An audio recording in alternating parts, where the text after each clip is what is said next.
Okay, on one hell of a windy day, the wind just will not stop up here.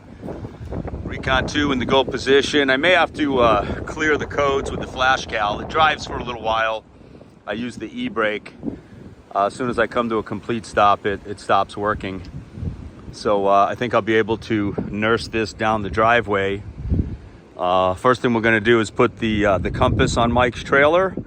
Mike will probably be coming this way and just set the truck and the trailer right there.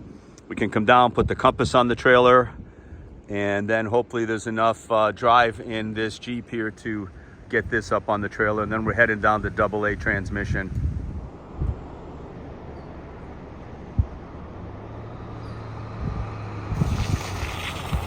All right, here comes Cooter.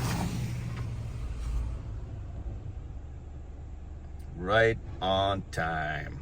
That, right? Yeah. Come on, a little more. A little more. Keep coming about. There you go. Good. Right there. All right, so because of the height clearances, where normally we have two Jeeps, but we can get closer with the compass in this, it didn't quite work, but we have special brackets that allow you to drive with the ramps up in this position. So we're gonna back this up a little bit. It's been challenging. I've had to clear the code several times to get the Jeep into the position that I needed it. So you can see we're up against the compass. We're gonna back it up a little bit. Then I gotta bring Recon 1 down here, get the compressor going. We gotta put some air in Mike's suspension in the back of his truck. So we got a little bit of work to do. Okay, with a little ingenuity, Mike had some special straps that could fit through the rims of the compass. That was a little bit challenging. Then you can see we've got everything crisscrossed, anchored down. There are pins that hold these brackets in place that allow the trailer to be driven with the ramps up like that. So there we go. So now the next thing will be to pull my Jeep out, and Mike's gonna back this rig up. Why don't you back this rig up to the end of the driveway, and then I'll pull my Jeep out, we'll get the compressor going.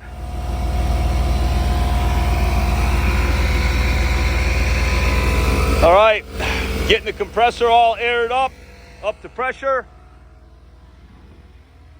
You can see on Mike's Jeep, he has these air fittings here. We're gonna add some air into his suspension, lift up the back a little bit. So this will be the last step. The vehicles are all anchored down, ready to rock. So no big deal, man. If there's a Jeep, there's a way. Okay, you can see we picked up Colin from school. We just offloaded the Jeep.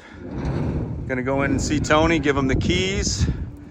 And I was able to just put it in reverse, use the e-brake, it backed right down, pulled it forward, and basically just small maneuvering. It seems to drive fine, and until it doesn't drive fine, and then I got to use the flash cal and reset it, and then it drives again. So it's looking good. All right. Okay, back at Cooter's garage. Colin's going to be cleaning up this motor. He wants to put some high temp paint on this thing. So he picked up some satin black, I believe. So he's going to be doing some cleaning. Meanwhile, I think Mike and I are going to start reassemble and work on the shims for this pinion bearing on this 1-ton front axle that belongs to Jim. So we want to try to get a little reassembly done on this Jeep. And we had a total successful ride down to AA transmission. Recon 2 is at Tony's place, and he's going to evaluate it and get back in touch with me. So very successful day. Okay, so this is Booker's Blended Whiskey. New discovery. Blended whiskey. Yeah. It's got like 7 different bourbon whiskeys blended into one. It's supposed to be pretty unique. Later. Yeah, have to look that up online. Okay. Well, there's no time like the present. Oh, it there is we go, 5 yeah. o'clock. Mm-hmm. Is it? Yeah. Yeah, it's 5 o'clock. Oh, wow. Here you go. Pull that out right there. Pull that piece of paper out of there. There's all the... Now we got it. We're so old. Up to speed. What the hell's going on here? Well, what we've got is we just got a whole box of new parts. So Jim was complaining about some axle tube seal leaking, so we're going to put some new axle tube seals in it too. Okay. He had a problem with not enough pinion bearing preload on the front pinion. All right. I'll be the first one to admit it looks like something I screwed up. It happens. So I'm going to fix it. Okay. So no cost to him on that. It's just kind of a warranty even job. Though this was done 4 years ago. He finished putting it together. He's got hardly any 4 years. miles That's a on it. pretty good warranty there, Cooter. Yeah. Don't expect that every day. Anyway, it looks like it was just a shim issue. The parts are all sitting over here. So we get a new oil baffle. You know, we're going to put this back in. The bearings all look fine. It was just these shims here that sit between the inner and outer pinion bearings that set the crush on in place of a crush sleeve. A lot of these older ones use selectable shims. But you can't mix these up. A crush sleeve pinion will be cut down quite a bit further. So we're just going to reset the pinion rotational torque on this. Slap it all back together with some seals.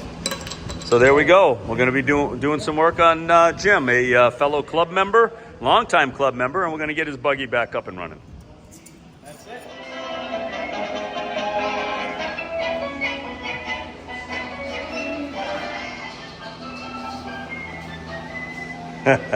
That is classic cartoons right there. So you think I should just paint where the intake goes to the... Yeah, Just paint all over. That is going to look so good. Cookie cleaner and just kind of... Yeah, is going to go in first, then the shims, and then our race.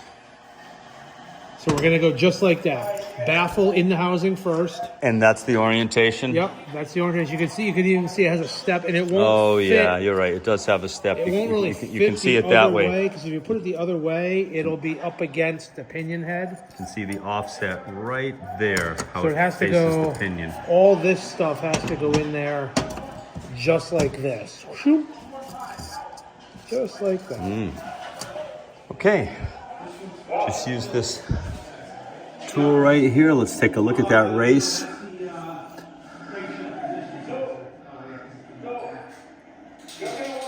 Looks good. All right, so there's a setup bearing in there for the pinion.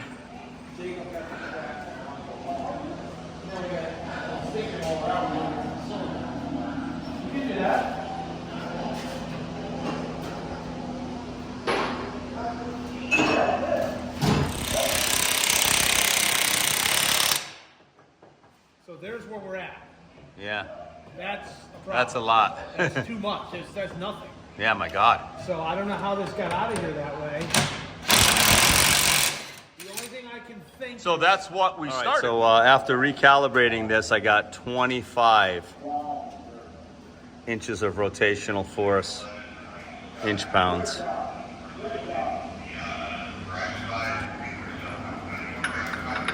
Let's look at it this way. There we go, right there.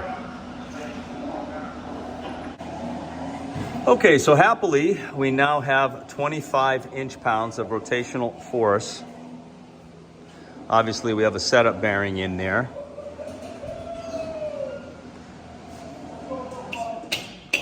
Why do you use a real hammer?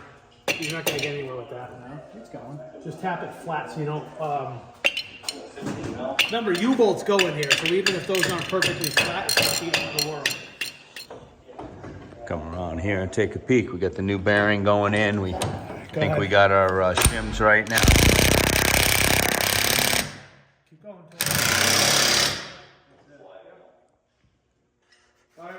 Several places around, and I'm kind of applying the same pressure. If I put a lot of pressure, Yeah, you can always. but I just put just a touch. Yeah. All right, so 57. I'm gonna go 60 on this, Rick. Okay. All right. So I mean, see, like right there, I get a thin spot. Yeah, one thin spot. 60, 58 and a half, 60, 59 and a half. 50.